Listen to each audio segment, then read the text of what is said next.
박지원 의원은 화났습니다. 여야를 떠나 민생에 대해 너무 무책임한 현 태도를 지적한 것인데요. 여기에 한덕수 총리는 제대로 된 답변도 못하며 어버버대는 바람에 우리 국민들의 마음은 다시 한번 타들어갑니다. 현문우답의 태도에 박지원의 사이다 발언 한번 보시죠. 보시기 전에 구독, 좋아요, 알림 설정은 돈 드는 것 아니니 한 번씩 부탁드립니다. 또 박지원입니다. 하셨습니까? 윤석열 대통령이 당선된 지 정확히 오늘이 2년 반 되는 날입니다. 이제부터 내려갑니다. 산은 내려갈 때가 더 중요하다는 것 알고 계시죠? 네, 많이 들었습니다. 그동안 국민과 대통령은 딴 세상에서 살았습니다. 우리 국민이 달나라 국민입니까? 대통령이 달나라 대통령입니까? 말씀해 보세요. 같은 나라의 국민입니다. 그게 문제입니다. 윤석열 대통령의 가장 큰 잘못은 당신이 지금도 대통령을 굉장히 잘하고 있다 라고 생각하는 이 착각입니다. 총리의 견해는 뭡니까? 저는 대통령께서는 국정에 대한 확고한 비전을 가지고 항상 그것이 국민들의 인기를 얻는 것은 아니지만 국가를 위해서 할 일은 하겠다 하는 생각을 가지시고 국정에 임하시고 있다, 그렇게 생각합니다. 그렇게 안 하니까 문제예요. 윤석열 대통령은 정치는 검찰 수사하듯, 검찰 수사는 정치하듯 하고 있습니다. 어떻게 생각하세요? 저는 그렇게 생각하진 않습니다. 의원님께서 사실은 국정의 핵심에 오랫동안 계셨기 때문에 국정이 어떤 방향으로 가야 되는지는 아마 누구보다도 잘 아시리라고 생각합니다. 응급실 뺑뺑이로 국민이 죽어갑니다. 대통령 눈치보다 골든타임을 놓쳤습니다. 누가 국민을 죽음으로 몰아가고 있습니까? 의사입니까? 정부입니까? 대통령입니까? 저는 의료계와 또 과거의 정부들, 왜냐하면 힘들고 어렵기 때문에 그 어려운 결정을 안 하셨던 정부들에게도 책임이 있다, 이렇게 생각합니다. 하나만 말씀드리면 2019년 2월 6일 연합뉴스에 난 거를 보면 설 연휴 근무 중 중앙응급의료센터장이 별세를 했어요. 됐습니다. 그리고 응급실 됐어요. 뺑뺑이. 누가 살인자입니까? 살인자는 없죠. 그러나 국민은 죽어가지 않습니까? 그러나 이러한 의료계 뺑뺑이는 10년 전서부터 엄청나게 있었습니다. 바로 그렇기 때문에 그대로는 못 갑니다. 우리가 2000년도에 의료 파업이 6번이나 있었지만 응급실, 중증 환자실 이런 데는 다 의사들이 지켰습니다. 그러나 이 모양 이 꼴은 아니었어요. 아닙니다. 응급실이 맞습니다. 불만 켜놓고 문 열어놓으면 응급실입니까? 의원님, 이건 24시간 문 열고 불 켜놓는 편의점이 아니에요. 의사도 있어야 되고 간호원도 있어야 되는데, 물론 과거에도 응급실 문제 있었습니다. 그렇지만 지금 현재의 이 모양 이 꼴이 아닌데 그 책임이 누가 있습니까? 지금 의원님께서 걱정하시는 걱정에는 충분히 공감하고, 그럼 총리는 걱정 안 하세요? 물론 걱정을 합니다. 우리 모두 힘을 합쳐서 이 문제를 잘 해결하고 지속 가능한 우리의 최고의 의료 시스템을 만들도록 우리 모두 힘을 합쳐야 됩니다. 지금 누가 누구를 손가락질하고 글쎄, 누가 누구의 책임이라고 그런데, 얘기하고 그런 것은 아니라고 생각합니다. 전화를 걸 정도면 응급실 안 가도 된다. 이 국민 연장 지르는 소리 아니에요? 어떻게 이런 사람들이 윤석열 정부의 중책을 맡고 있느냐, 이걸 무슨 말씀드리는 거예요. 의원님, 동아일보 23년 3월 28일 서울 한복판에서 응급실 찾아 표류 75분간 병원 26곳 전화, 이런 일들이 일어나고 있었습니다. 이 얘기는 우리가 정말 여야 말씀하셨으니까 천광암 칼럼 보셨어요? 네. 나라가 망해가고 있어요. 저는 그렇게 생각하지 않습니다. 자, 좋습니다. 의원님의 걱정과 충정, 그래서 국가에 대한 애국심은 제가 잘 압니다. 군의관 파견하면 다 해결됩니까? 군의관 받지도 않고 돌아가고 그러니까 처벌한다? 이제 아니다? 이게 응급실 대책입니까? 처벌은 잘못 전달이 됐다고 이미 설명을 했고요.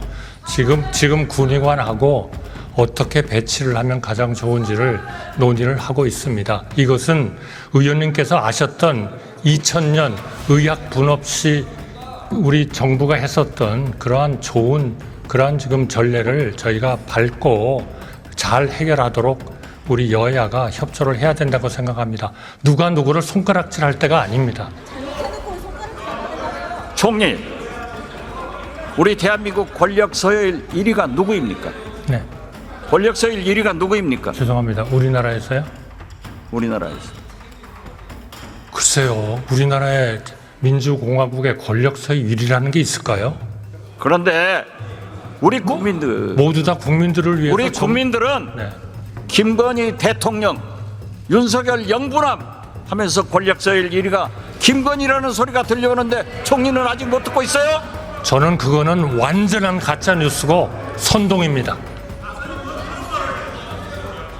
국정 도도처처에서 김건희 여사 그림자가 어른거립니다.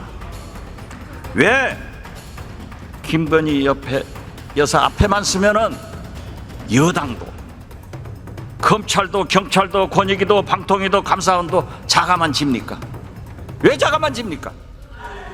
대통령께서 여사만 싸고 돌고 있기 때문 아니겠습니까, 여러분?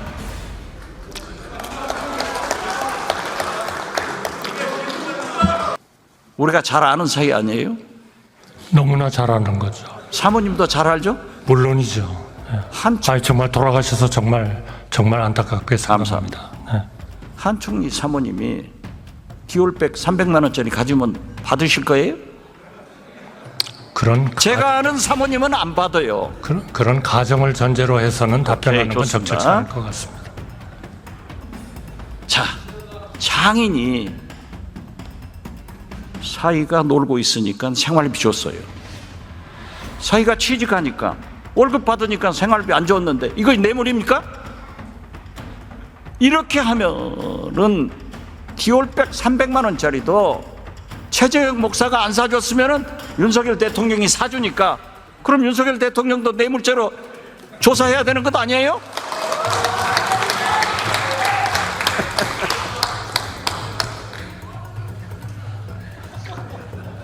저는 의원님과 저는 그런 얘기를 할 정도의 관계는 아니라고 생각합니다. 네. 그렇게 말씀하셔야 총리 오래 하십니다. 아니 제가 존경하지 않습니까 의원님을. 한덕수 경제수석 비서실장님 하셨잖아요. 제가 비서실장 했잖아요. 제가 추천해서 오셨잖아요. 우리가 김대중 대통령 모시면서 IMF 외환위기도 극복해봤고 그 경제수석 때 스크린 쿼터 얼마나 소신 있게 반대했어요. 왜 지금은 말씀 못 하십니까? 무엇이든지 대통령님께 도움이 되는 말씀이라면 하겠습니다. 그러나 가짜뉴스와 선동을 전제로 해서 말씀드릴 수 있다고 가짜 뉴스가 아니고 진실도 말을 못하니까 우리 국민만 불쌍한 거예요. 대통령이 잘못하면 총리라도 잘해야 될 것 아니에요. 잘 하겠습니다.